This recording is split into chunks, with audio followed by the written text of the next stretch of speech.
اب یہ فیصلہ انسان کے ہاتھ میں، فاعلاتن فاعلاتن فاعلاتن فاعل، جو چاہے کرے.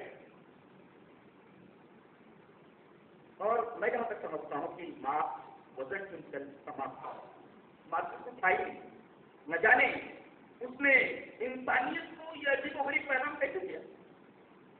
حدیث پاک میں یہ فرمایا گیا کہ سب سے برا برتن جو انسان بھرتا ہے وہ پیٹ ہے، اور اس کو اس مقصد حیات قرار دیں گے. یہ حرکت کیسے کر سکتے؟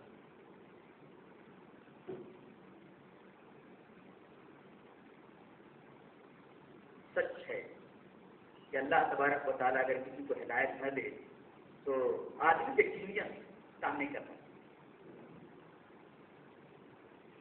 یہیں سے اسلام اور کمیونزم کے درمیان ایک خط فاصل کھینچ جاتا ہے کہ اسلام اور کمیونزم کے درمیان فرق کیا ہے. ممیز یہی حدیث پاک ہے کہ اسلام نام ہے خرسن برائے سیستن کا، اور مارکسزم کمیونزم نام ہے سیستن برائے خرسن کا. یہ خط فاصل ہے اسلام اور کمیونزم کے درمیان. اسلام کہتا ہے کھاؤ جینے کے لیے، اور کمیونزم کہتا ہے جیو کھانے کے لیے. گویا پیٹ کو بھرنا ایک شرط، آدمی کی صحت آدمی کا جسم. تو ایک تو آدمی ضرورت سے زیادہ میدے کے اوپر زور ڈال دیتا ہے اور بہت سارے امراض یہیں سے پیدا ہوتے ہیں. ایک دوسری حدیث اپنے سامنے رکھیں جس میں انسان اپنے ماحول، اپنے ارد گرد کی فضا کی تلبیسات سے اپنے آپ کو محفوظ نہیں رکھتا، وہاں کی آلودگیوں سے اپنے آپ کو محفوظ رکھنے کی کوشش نہیں کرتا، بیمار پڑ جاتا ہے. تو بیماری کے اسباب اس نے خود مہیا کیے، اس لیے کہ اس نے اپنے گرد و پیش کی فضا کو پاک نہیں رکھا، اس نے اپنے ماحول کو نصیب نہیں رکھا. اور یہ ماحول کی آلودگی، ارد گرد کی فضا کی تلبیسات، یہ بہت ساری بیماریاں لے کر کے آئیں جس سے جسم انسان متاثر ہوا. اگر یہ حدیث پیش نظر ہو تو کتنا اچھا لگے. حدیث اس طرح وان صالح ابن ابی حسان سمعت سعید بن المسیب رحمہ اللہ یقول ان اللہ طیب یحب الطیب نظیف یحب النظافۃ کریم یحب الکرم جواد یحب الجود فنظفوا قراه قال افنیتکم ولا تشبهوا باليهود رواه الترمذی کی کتاب الادب. حضرت امام ترمذی اس حدیث پاک کو ایسے ہی کتاب الادب کے اندر لائے. راوی سعید بن مسیب وہ کہتے ہیں کہ اللہ تبارک و تعالیٰ پاک ہے، پاک چیز کو پسند کرتا ہے. آپ کے کپڑے پاک ہونے چاہیے، آپ کا گھر پاک ہونا چاہیے، آپ کا بستر پاک ہونا چاہیے، آپ کا صحن گھر کا جو ہے وہ پاک ہونا چاہیے، گلیاں پاک ہونی چاہیے، ارد گرد کی فضا پاک رکھو. ان اللہ طیب یحب الطیب. اگر اسلام ایکولوجی، اسلام اور ماحولیات کا اگر مطالعہ کیا جائے اور اس حدیث کو پیش نظر رکھا جائے تو بہت مزہ آئے. ان اللہ طیب یحب الطیب، اللہ طیب ہے، پاک ہے، پاک چیز کو پسند کرتا ہے. نظیف ہے، صاف ستھرا ہے، صاف ستھری چیز کو پسند کرتا ہے. کریم ہے، کرم کو پسند کرتا ہے. سخی ہے، سخاوت کو پسند کرتا ہے. اور آگے فرمایا گیا کہ تم لوگ اپنے صحنوں کو صاف رکھو. فنظفوا افنیتکم، اپنے صحنوں کو، فنا کی جمع افنیہ کے معانی کی اگر توسیع کر لی جائے تو اس کے اندر آپ کا گھر، آپ کا باتھ روم، آپ کا بیڈ روم، آپ کی گلیاں، آپ کے محلے سارے سمٹ کر کے اس لفظ کی معنوی وسعت کے اندر آ جاتے ہیں. فنظفوا قراه افنیتکم، تم لوگ اپنے صحنوں کو پاک رکھو. بتائیے جس مذہب کی اور جس دین کی بنیاد نظافت اور طہارت کے اوپر ہو، اس کے ماننے والوں کے پہلے کتنے گندے ہو. آج مسلمانوں کا ایک تلازمہ ہے کہ آدمی ان کی گلیوں میں پہنچ جائے اور گندگی دیکھ لے، فوراً ذہن میں یہ بات ابھرے گی کہ یہاں مسلمان بستے ہیں. گویا گندگی یہ آج کل کے مسلمانوں کا تلازم ہے. مسلمان ذہن میں آئے تو ان کے گندے محلے ذہن میں رقص کرنے لگتے. نبی کریم صلی اللہ علیہ وسلم نے فرمایا ان اللہ طیب یحب الطیب نظیف یحب النظافہ کریم یحب الکرم جواد یحب الجود فنظفوا قراءه قال افنیتکم اپنے صحنوں کو پاک رکھو. فنا کی جمع جو افنیہ ہے اس کے اندر ساری چیزیں آ رہی. آپ کے گھر کا کونا کونا گلیاں آپ کے محلے سب آ گئے. کیونکہ اگر یہ صفائی ملحوظ نہ رکھی جائے یہ نظافت ملحوظ نہ رکھی جائے ظاہر ہے کہ انسان کو بیماریوں کو دعوت دے رہا ہے. وَإِذَا مَرِضْتُ فَهُوَ يَشْفِينِ کلام کو جو موڑ دیا گیا ہے متعدی سے لازم کی طرف خبر پائی.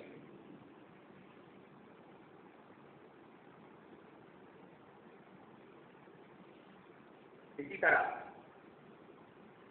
نبی کریم صلی اللہ علیہ وسلم کی یہ حدیث پیش نظر ہے کہ انسان جب سو کر اٹھے اسے کیا کرنا چاہیے. ابھی کے بعد ایک طرف وعن ابي هريره رضي الله تعالى عنه عن النبي صلى الله عليه وسلم قال اذا استيقظ قراه احدكم من منامه فتوضا فليستنصت ثلاثا فان الشيطان يبيت على خيشومه رواه البخاري في كتاب بدائع الخلق. حضرت امام بخاری مسجد پاک کو ایسے کتاب بدائع الخلق کے اندر لائے. راوی حضرت ابو ہریرہ رضی اللہ تعالیٰ عنہ ہے.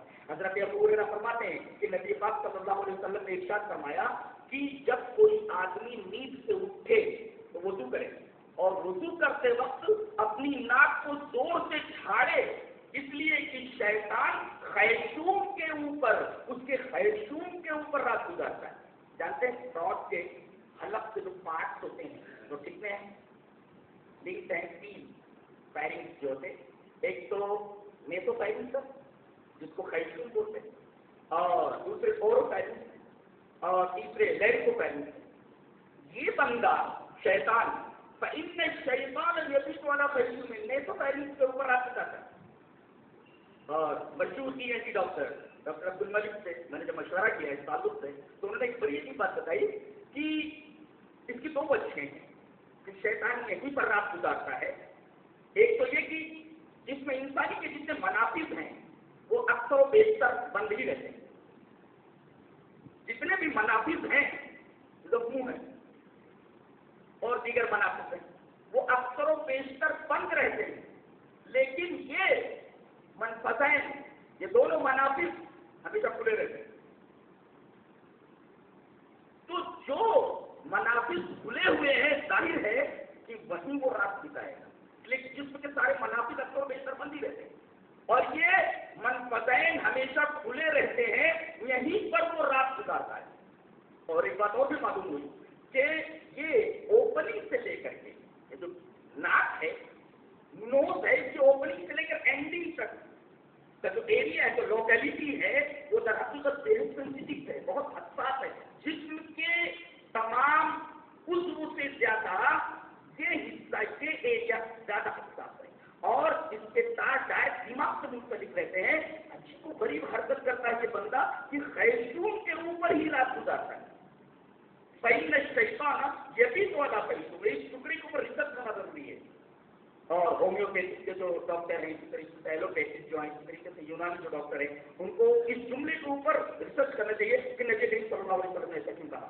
فإن الشیطان یبیت علی خیشوم شیطان نیزو پیرنگس کے اوپر رات گزارتا ہے. اب کیا کرنا ہے آپ کو جب اٹھے تو وضو کریں. وضو کرنے کے بعد زور سے ناک کو اٹھا لیں. اطباء نے یہ کہا کہ اگر آدمی اپنی یہ ہیبٹ بنا لے عادت بنا لے کہ وضو کرتے وقت دور تک پانی چڑھائے جیسا کہ سنت ہے وضو کے اندر استنشاق دور تک پانی چڑھانا اور پھر اس کے بعد زور سے ناک کو اٹھانا تو اس سے دماغ کی بہت ساری بیماریوں سے انسان محفوظ ہو جاتا ہے. استنشاق کے بعد استنثار کرنے آج پہلے استنشاق کرے پانی کو ناک کے آدھے حصے تک چڑھائے اس کے بعد استنثار کرے اس کو زور سے چھٹکے. اس سے بہت ساری دماغی بیماریوں سے آدمی محفوظ رہتا ہے. اور انسانی دماغ محفوظ کب رہتا ہے اس سلسلے میں نبی کریم صلی اللہ علیہ وسلم کے ایک حدیث سے بات ذہن کے سامنے رکھیں. حدیث بات ام سلمہ رضی اللہ تعالیٰ عنہ قالت نہا رسول اللہ صلی اللہ علیہ وسلم عن كل مسکر ومفطر رواه البيهقي في السنن الكبرى وقال الألباني هذا حديث صحيح. یہ روایت امام بیہقی اپنی حدیث کی کتاب سنن الکبریٰ کے اندر ہے اور راجع آپ کی زوجہ محترمہ حضرت ام سلمہ رضی اللہ تعالیٰ عنہ ہے. وہ فرماتی ہیں کہ رسول اللہ صلی اللہ علیہ وسلم نے منع فرمایا دو چیزوں سے. ایک تو مسکر چیز آدمی استعمال نہ کرے, دوسرے مفطر استعمال نہ کرے. مسکر اور مفطر میں فرق ہے. مسکر کا مطلب ہوتا ہے انٹاکسیکیٹنگ, جو آدمی کے ذہن کو مخمور کر دے, آدمی کا ذہن قابو سے باہر ہو جائے, مسکر ہے. جیسے شراب ہے, گانجا ہے, افیون ہے, حشیش ہے, گرد ہے, یہ ساری کی ساری چیزیں مسکر کے دائرے میں منع کر دیا گیا ہے. رسول اللہ صلی اللہ علیہ وسلم نے ہر مسکر چیز سے منع کیا ہے. اچھا, آگے مفطر فرمایا جو انسان کو فطور میں ڈال دے. انسان کا ذہن قابو میں رہتا تو ہے مگر ایک طریقے کی بے قراری آدمی لکھ لے, اسی طریقے سے ایک لینگویجمنٹ کا احساس کرتا ہے, اس میں حلال کا نہیں ملتا تو پریشان رہتا ہے. اس دائرے میں مفطر کے بیڑی ہے, سگریٹ ہے اور دیگر چیزیں جو عام طور پر استعمال کی جاتی ہیں, اور ان چیزوں کو لکھا بھی رہتا ہے کہ یہ صحت کے لیے انجوریس ہو, صحت کے لیے یہ ہانیکارک ہے, مضر ہے, لیکن اس کے بعد بھی انسان کو استعمال کرتا ہے. تو مسکر کے ساتھ ساتھ مفطر چیزوں کے استعمال سے بھی نبی کریم صلی اللہ علیہ وسلم نے منع کر دیا. جو آج کل ایڈورٹائزمنٹ آتے ہیں یہ کچھ نئے نہیں. ہمارے نبی نے آج سے 1400 سال پہلے ان تمام چیزوں سے ہمیں آگاہی دے دی ہے, ہمیں خبردار کر دیا. آدمی کا ذہن صاف رہے, آدمی کا بدن صاف رہے, آدمی اپنے مناسب کو صاف رکھے, آدمی اپنے گرد کی فضا کو, اس کے ماحول کو صاف رکھے. اور اگر ایسا نہیں کرتا تو سمجھو وہ بہت ساری بیماریوں کو خوب دعوت دیتا ہے. وہی مریضوں کے اندر جو کلام کا اسلوب بدل گیا ہے, میں فلسفہ پر اب آدمی بیمار ہو گیا. اب سوال یہ ہے کہ کسی ڈاکٹر کے پاس جانا, علاج کرنا, کیا یہ توکل کے منافی ہے, تقدیر کے خلاف ہے؟ نہیں. دلیل یہ حدیث کے پاس وان ابی خزاعہ عن ابی رضی اللہ تعالی عنہ قال سمعت سألت رسول الله صلى الله عليه وسلم فقلت يا رسول الله أرأيت رقا نذكر فيها ودواء نتداوى به وتقاة نتقيها هل ترد من قدر الله شيئا؟ هي من قدر الله. رواه الترمذي في كتاب الطب, رواه أبو داود في كتاب حضرت امام ابو داود اس حدیث پاک سے کتاب الطب کے اندر.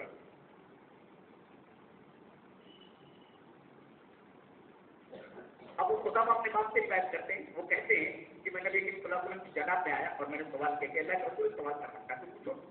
کہ سوال یہ ہے اللہ کے رسول کہ ہم لوگ جب بیمار ہوتے ہیں تو علاج و معالجہ کے لیے ڈاکٹر کے پاس جاتے ہیں, اور دوا وہ تو قاتل نہ سکیا, اور اس طریقے سے ہم بہت ساری احتیاطی تدابیر اختیار کرتے ہیں, ہائیجینک اصولوں کو برتتے ہیں.